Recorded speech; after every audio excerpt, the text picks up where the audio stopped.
지금 영어 자막을 하고 있는데, 그래서 조금 설교가 조금 늘어질 수 있어요. 너무 빨리 하니까 너무 빨리 지나가니까 힘들 것 같아요. 또 하나는 설교 원고를 제가 드립니다. 그래서 영어 공부하라고 하는 거 아니고 영어 필요하신 분들 원고 필요하고, 그리고 한글도 필요하신 분 있을 수 있어요. 왜냐면 본인도 읽고 다른 분들께 복음을 전하기 위해서. 그래서 예배 끝난 다음에 그 이메일 리스트 같은 거 있잖아요. 그죠? 카톡보다는 이메일이 나은 것 같아요. 카톡도 괜찮고. 그래서 그것을 원하시는 분들은 영어와 한글을 제가 원고를 드릴게요. 그래서 여러분들이 필요한 게 쓰시라고. 네, 다시 반복해서 읽을 수도 있고, 또 다른 분들에게 말씀을 전하시고. 강제로 막 그냥 뿌리지 마세요. 듣기 싫은데 뿌리지 마시고, 필요한 분들에게 원고를, 영어 원고, 한글 원고를 드려서 복음을 이렇게 접할 수 있도록 해주시면 감사합니다. 기도하고 말씀 나누겠습니다. 하나님 감사합니다. 오늘도 저희들에게 말씀을 주셔서 주님의 사랑을 깨닫게 하시고 주님의 은혜를 깨닫게 하여 주시옵소서. 주님의 말씀 따라 살아가는 우리 교회가 되게 하여 주시옵소서. 예수님 이름으로 기도드립니다. 아멘. 하나님께 예배하는 우리 가운데 하나님의 크신 은총과 평화가 함께하기를 간절히 축원합니다. 성경에 등장하는 인물 중에 야곱 있죠. 야곱은 구약 성경에 등장하는 그 어떤 사람보다도 참 다이내믹한 그런 인생을 살았던 사람입니다. 제가 이민교회에서 이제 한 20년 정도 목회를 하다 보니까 참 여러 사람들을 그동안 만나왔습니다. 어떤 분을 이제 신방을 가가지고 이야기를 하다 보면 새벽 1-2시가 되기도 해요. 몇 시에 만날게요? 5시, 6시에 만났어요. 5시, 6시에 만났는데 어쩌다 보니 새벽 1-2시까지 된 거죠. 자, 일제시대부터 시작해서 6.25를 거쳐서 박정희 시대까지 가서 어떻게 그게 왔는가, 그런 이야기들을 쭉 하십니다.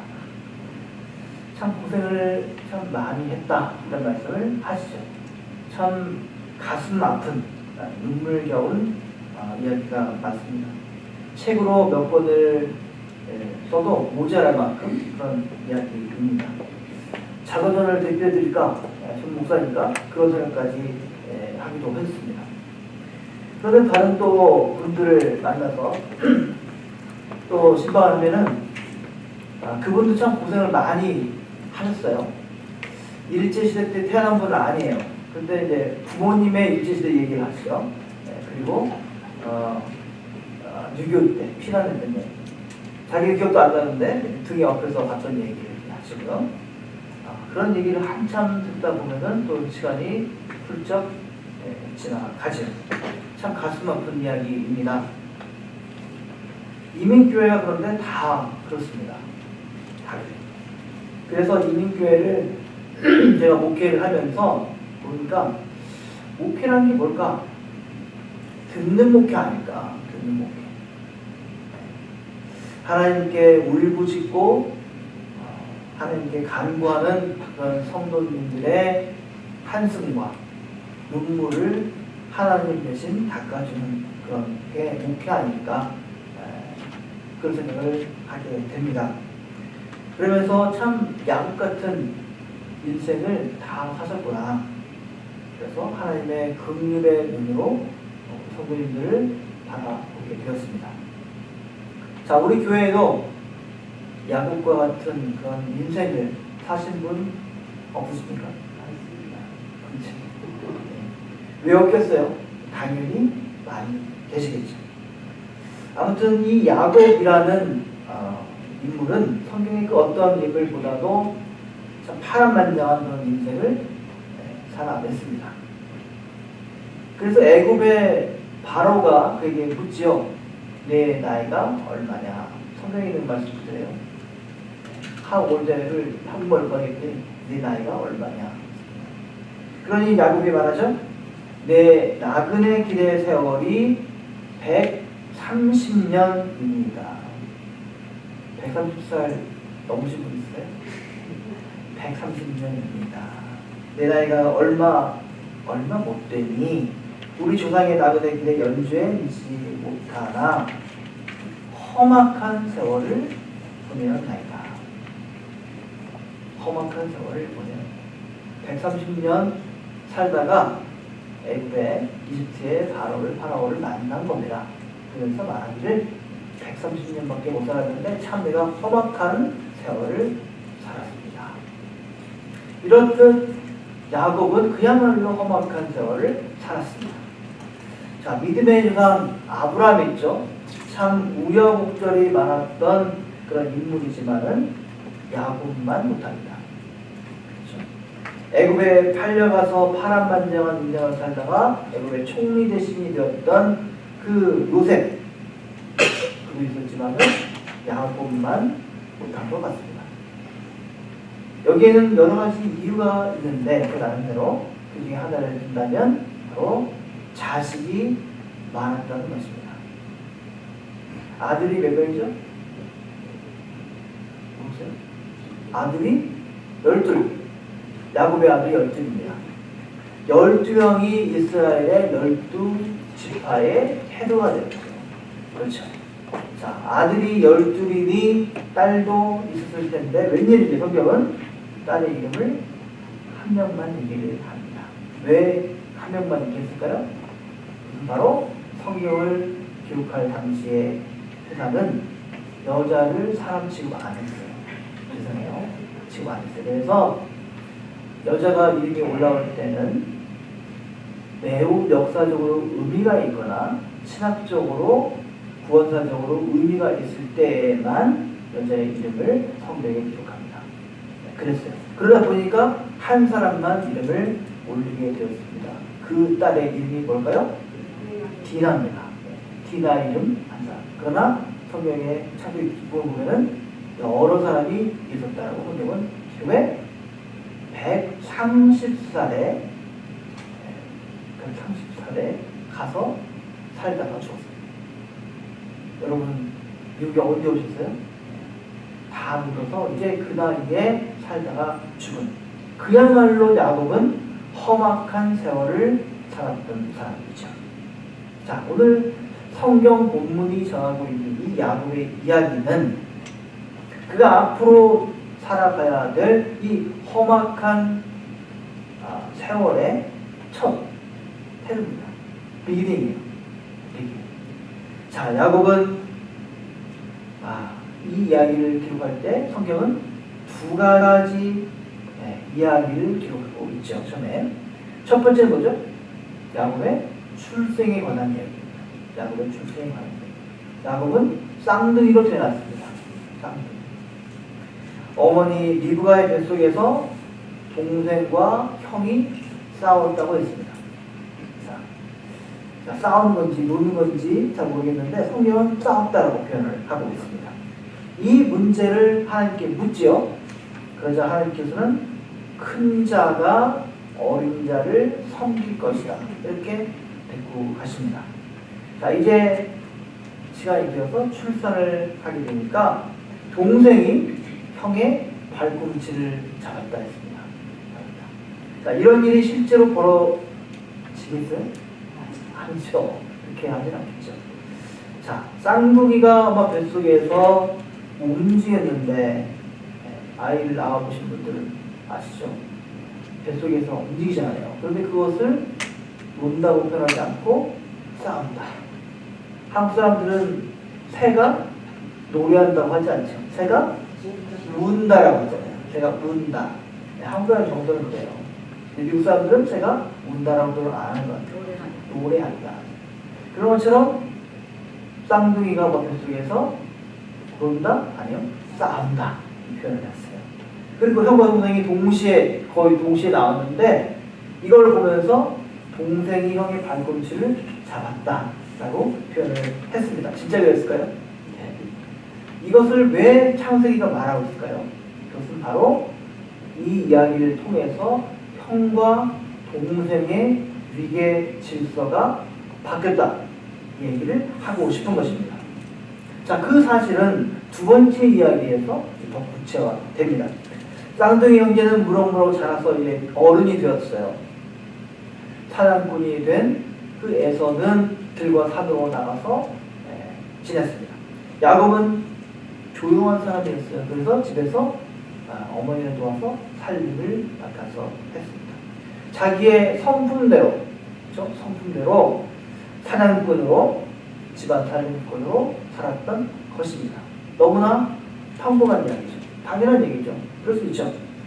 자, 아버지 이삭은 고기를 좋아했기 때문에 그 사냥을 나갔던 그 아들 에서가 잡아온 고기를 너무 좋아했으니까 그 아들이 더 좋아했던 거예요. 그리고 집에서 어머니 살림을 도왔던 그 야곱, 그 야곱은 집에서 엄마를 도와주니까 이 부부가 좋은 것이죠. 그래서 그 아들을 더 사랑했습니다. 그런대로 참 화목한 아무 문제가 없는 가정처럼 그러했습니다. 그러던 어느 날 일이 벌어집니다. 그날도 에서는 밖에 나가서 하루 종일 사냥을 하다가 지쳐가지고 집에 돌아왔어요. 자, 그런데 동생 야곱이 집안 살림을 하니까 음식을 하고 있을 거 아니에요. 그런데 성경 보니까 영어보다 렌틸을 들어갔어요. 팥죽 같은 건 아닌 것 같은데 아무튼 팥죽을 끓여보고 있었어요. 그래서 팥죽 좀 먹자 한 거예요.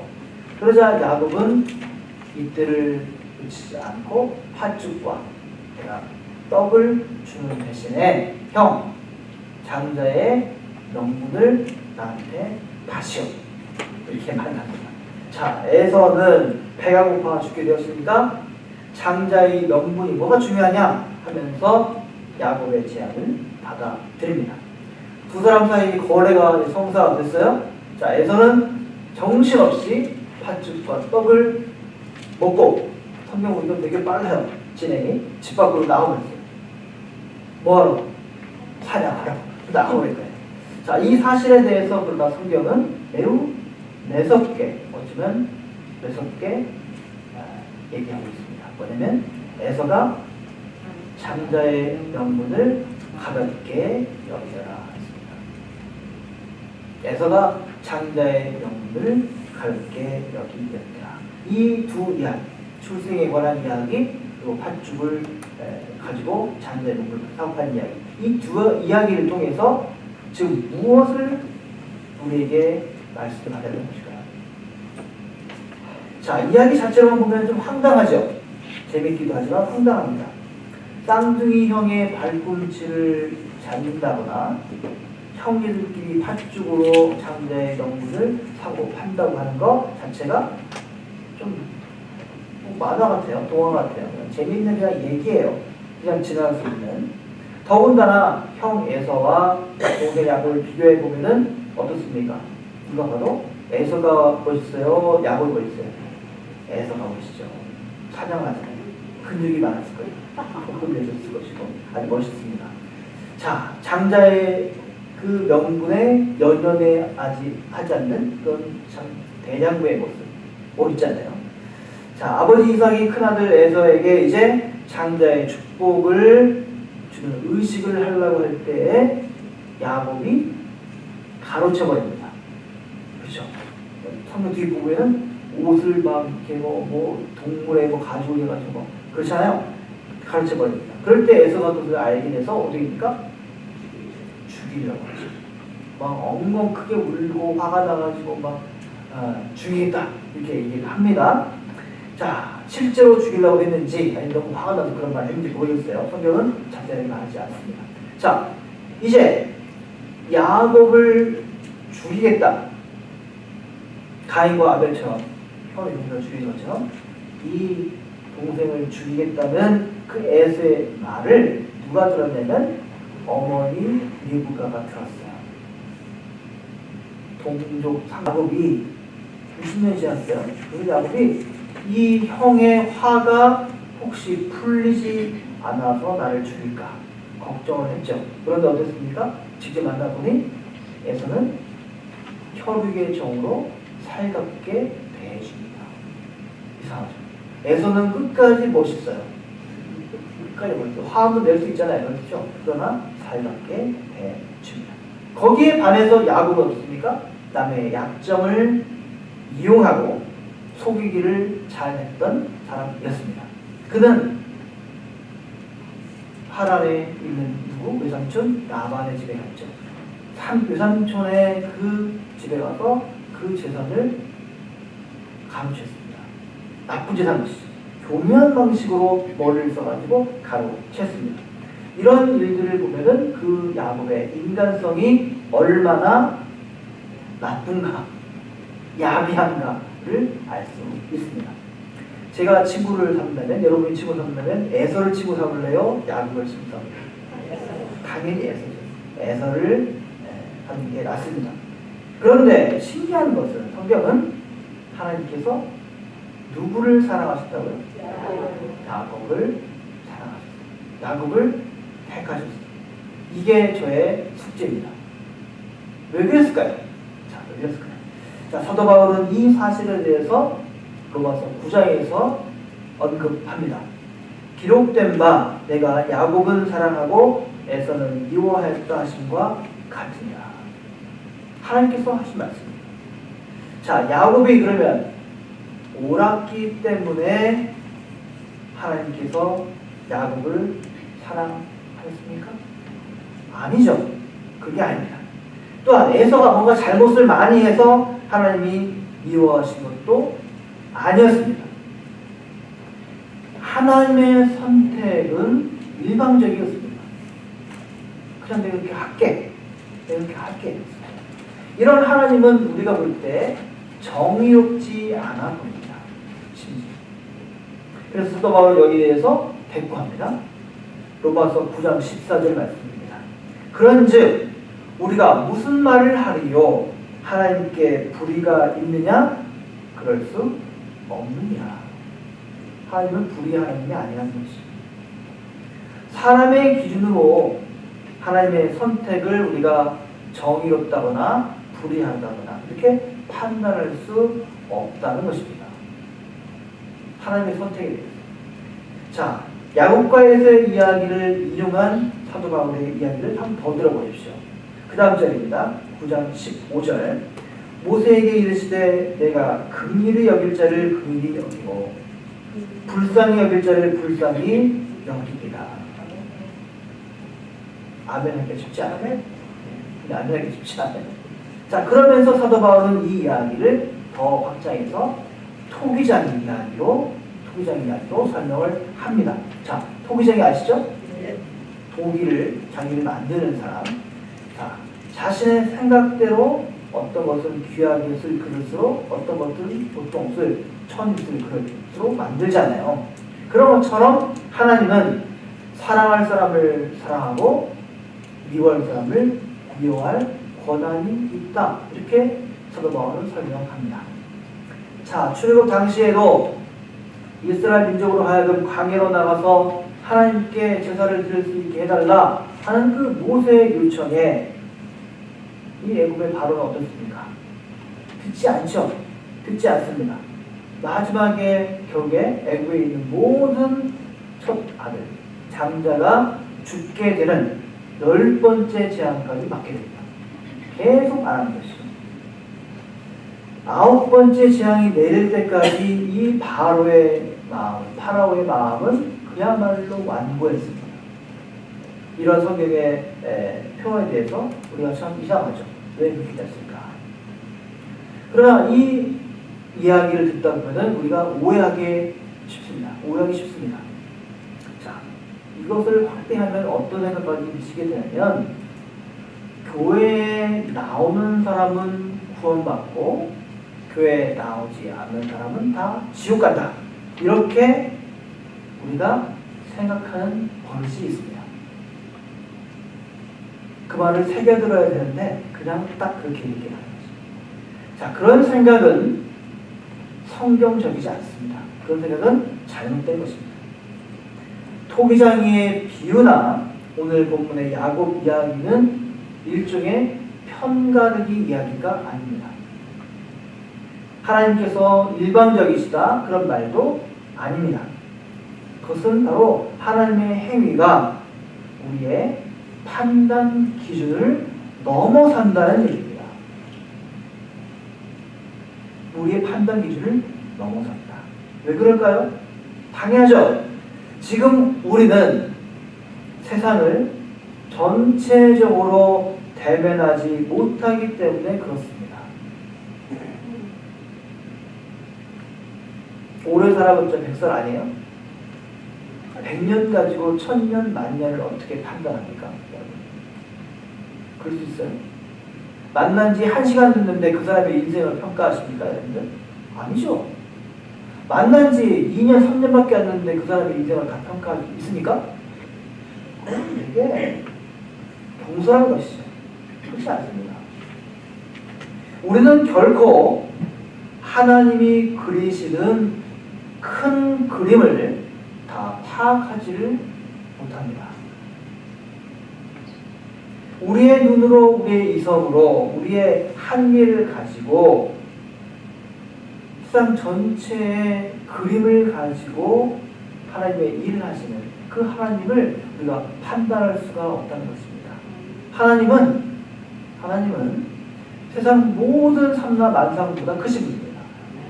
여러분 우주가 얼마나 크신지 모르시죠? 저도 잘 몰라요. 근데 쉽게 유튜브 보세요. 그러면 지구의 크기가 얼마나 작은지, 이 태양에 비해서 작은지. 근데 태양도 작더라고요. 다른 그런 별에 비하면 너무나 작은 거예요. 근데 그런 것이 얼마나 많은지 몰라요. 자, 이것은 우리가 일상적으로 늘 경험하는 것들입니다.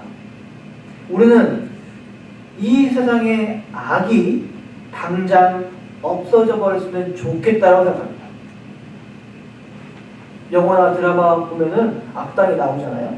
그러면 저 악당 빨리 감옥에 쳐넣거나 빨리 나쁜 짓을 했으면 사회에 처해주겠다 이런 생각을 하잖아요.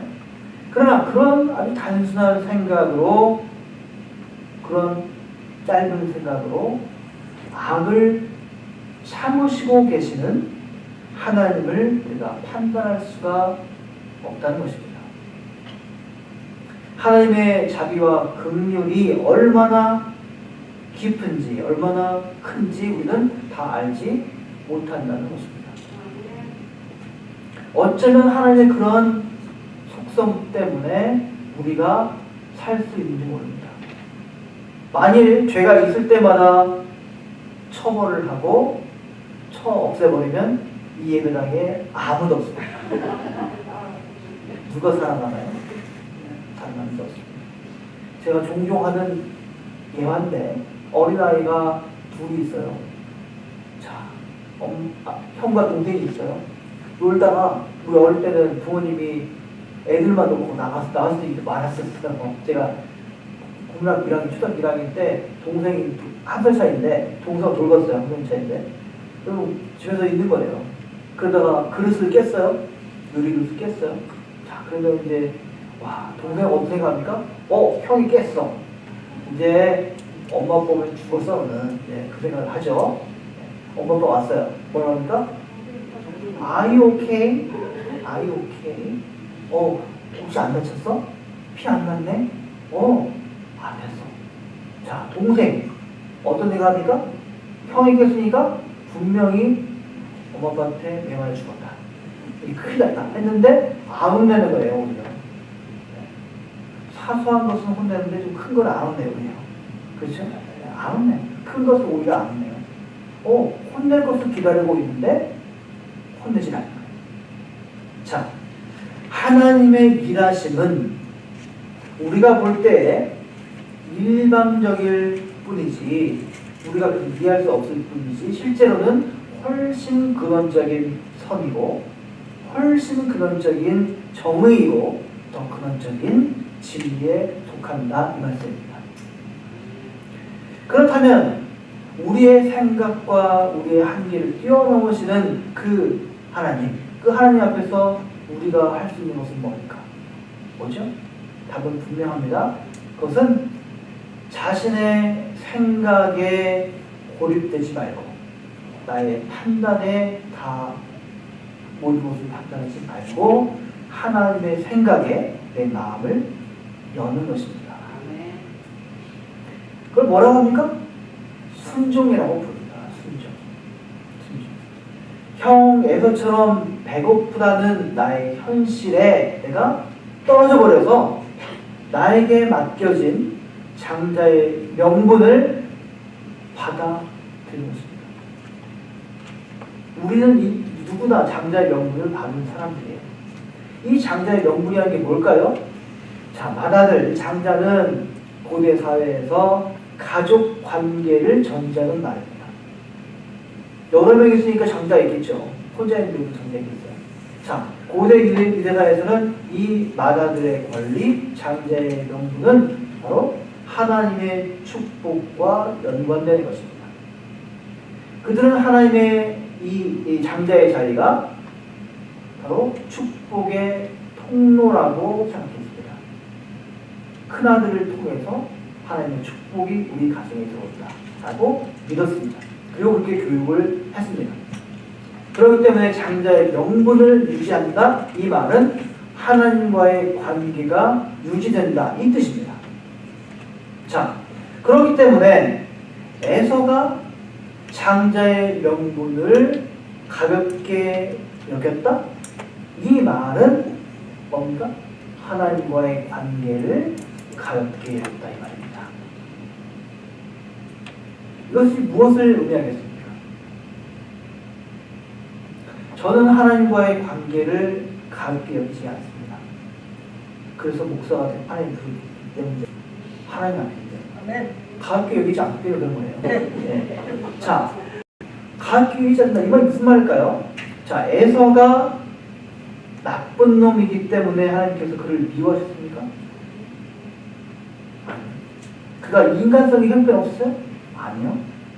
그를 하나님께서 미워하신 까닭은 그가 하나님과의 관계를 무시했기 때문입니다. 가볍게 여긴 거예요. 가볍게. 그래서 그를 하나님의 선택에서 제외시킨 겁니다. 너는 가볍게 여겼구나. 하나님께서 뭘 하지 않는데도 그는 하나님의 그 축복의 길에 서지 않고 멀리 가버렸습니다. 계속 읽어보십시오, 성경. 그것이 바로 성경이 단단히 판단하고 있는 것입니다. 자들의 권리 아니라 배고픈 것을 당장 해결해야겠다 하는 이 에서의 논리를 한번 여러분 심각하게 생각해 보시기 바랍니다. 자, 대수롭지 않아 보이지만 실제로는 매우 심각한 영적인 의미를 갖고 있습니다. 그의 생각은 매우 현실적이죠. 그는 이렇게 말합니다. 내가 죽게 되었으니 이 장자의 명분이 내게 무엇이 유익하리요? 그가 썼던 말, 이 장자의 명분 대신에 하나님의 관계, 하나님과의 관계란 말로 한번 바꿔서 넣어보십시오. 어떤 말인지나. 하나님의 관계가 나랑 뭔 상관이 있나? 이렇게 되지 않습니까? 되게 불경한 얘기가 돼버린 거예요. 하나님이고 뭐고 나이 다 필요 없다, 이 말입니다.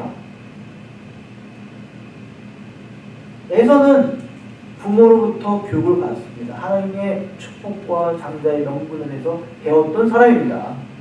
모르는 게 아니에요. 알고 있습니다. 그런데 가볍게 여긴 거예요. 야곱과 동생과 그런 얘기를 주고받잖아요. 장자의 명분이라는 말을. 처음 듣는 얘기예요? 아니요. 많이 들었던 얘기예요. 그런데 그것을 가볍게 여긴 거예요. 지금 먹고 사는 것 나는 최선이다. 이게 최선이다 말하는 겁니다. 에서의 입장은 나름 일리가 있죠. 두 발을 땅에 딛고 사는 사람이라고 한다면 최소한 목 건강하게 살아야 되겠지요. 자, 구식의 삶은 우리가 아무리 강조해도 지나지 않습니다. 아무도 그것을 부정할 수가 없는 것이죠. 문제는 거기에 일방적으로 내가 떨어져 버려서 살아가는 태도가 문제인 것입니다. 배고픔을 채우는 것에만 정신이 팔렸기 때문에 그 에서는 삶의 모든 근원이 어디로부터 오는가를 생각할 겨를이 없었던 것입니다. 누가 뭐라 물으면 나 바빠요 하잖아요. 바빠요. 바빠요란 말이 뭡니까? 당신하고 말할 시간 없다는 얘기예요. 바쁘단 말은. 그 말을 깨닫고 나서는 저는 누가 전화 오거나 말하면 아니 안 바빠요. 사실 바쁘거든요. 하지만 안 바빠요. 당신하고 말할 수 있습니다. 말할 수 있어요. 자, 에서는 현실이 지금 중요했고 먹고 사는 것이 전까지는 아니지만 극단적인 지금이 제일 중요했던 사람이었습니다. 그의 영혼에는 하나님이 자리할 공간이 없었습니다. 지금 나에게 하나님의 축복이 오는 그 마다들의 장자의 명분이 뭐 대단한 거냐? 그는 자기에게 가장 유익한 것이 무엇인가를 깨닫고 팥죽 한 그릇 먹고 장례물을 팔아버리고 밖으로 나갔습니다. 중요한 일을 했겠네요. 뭐였습니까? 사냥하러 갔겠죠. 사냥하러 갔겠죠. 고기를 구하러 갔겠죠. 자, 그런 거 보면 에서는 우리들의 모습이 아닌가 싶습니다. 우리 현대인들의 모습이 아닌가 싶다는 것입니다. 우리 현대인들은 자기에게 무엇이 유익한가를 잘 알고 있는 것처럼 살아갑니다.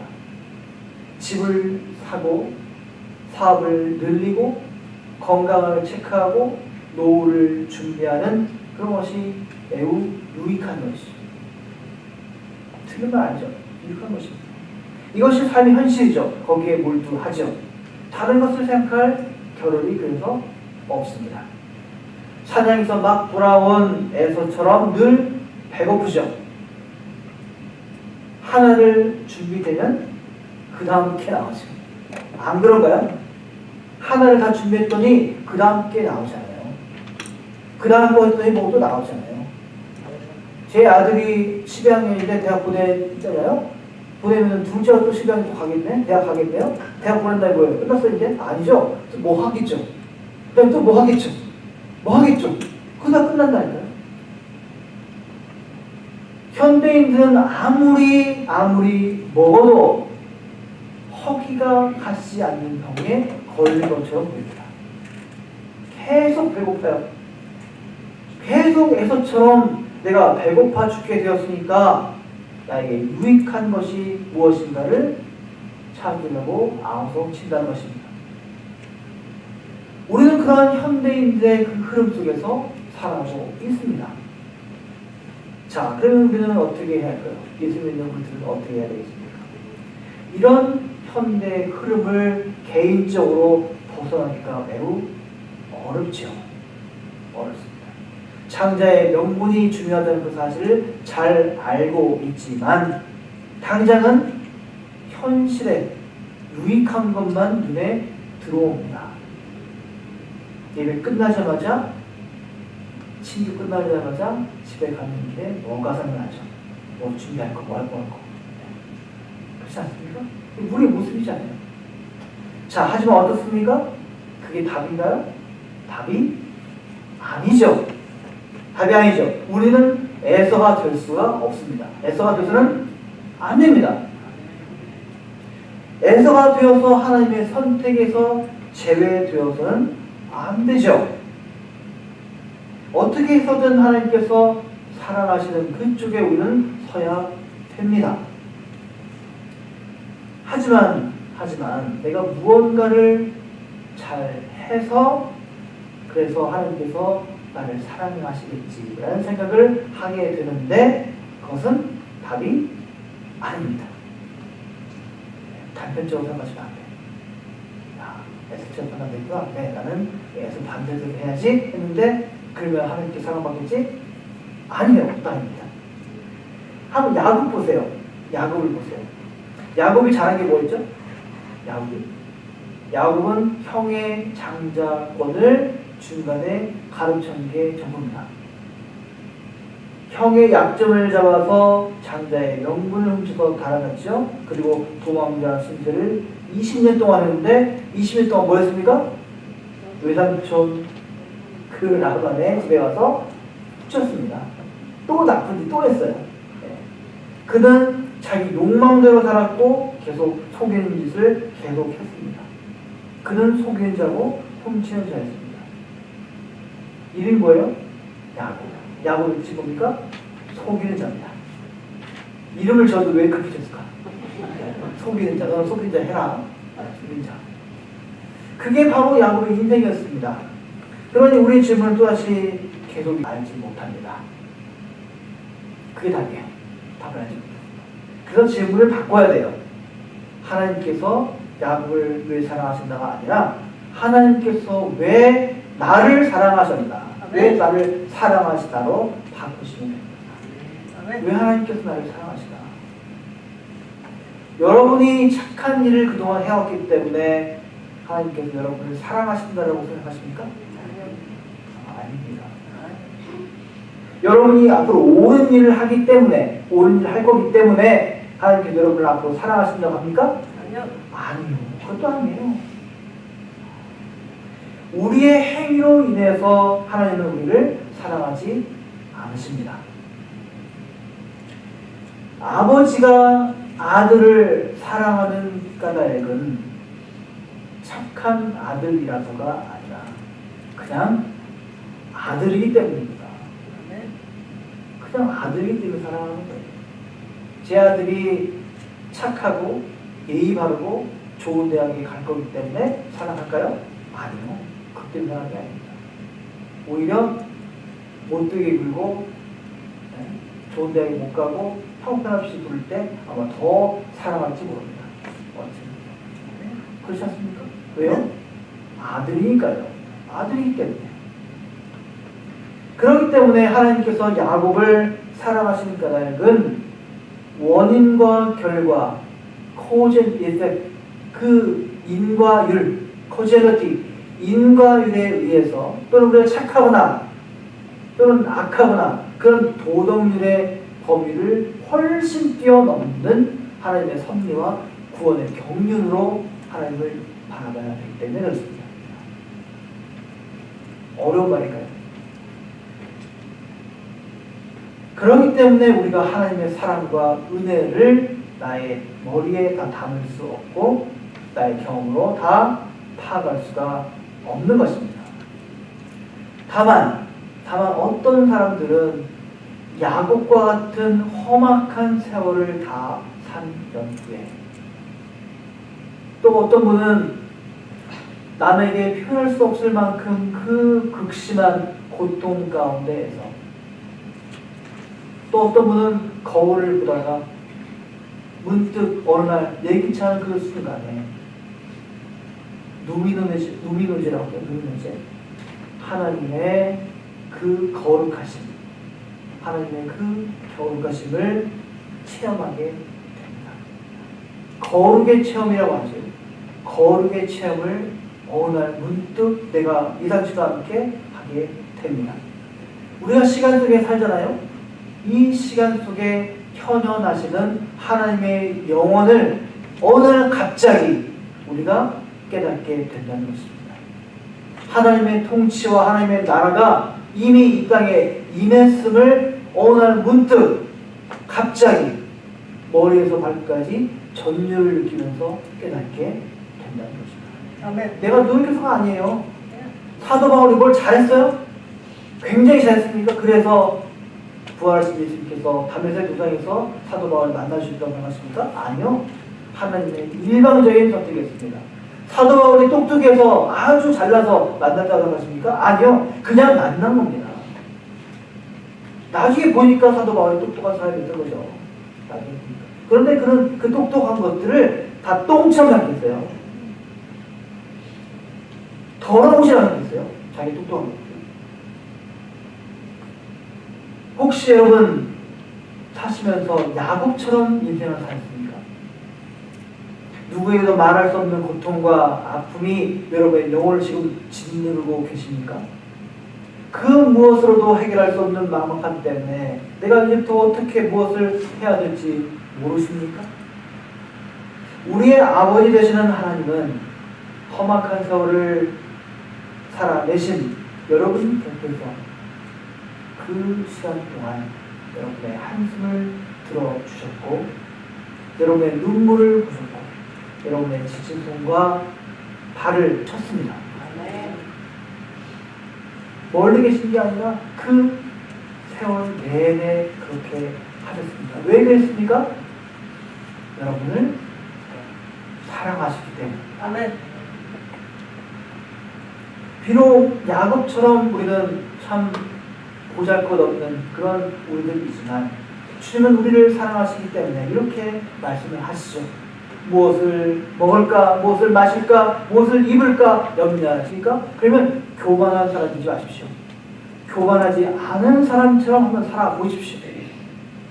우리는 어떠한 형편에 있든지 내가 가난하거나 부유하거나 어떠한 형편에 있든지 예수 그리스도의 십자가와 부활만이 나의 구원임을 믿기로 작정한 그런 사람들인 것입니다. 이것을 깨닫는 것이 얼마나 큰 축복인지 모릅니다. 이것을 깨닫는 그 은총이 저와 여러분 모두에게 함께하기를 바랍니다. 아멘. 기도하겠습니다.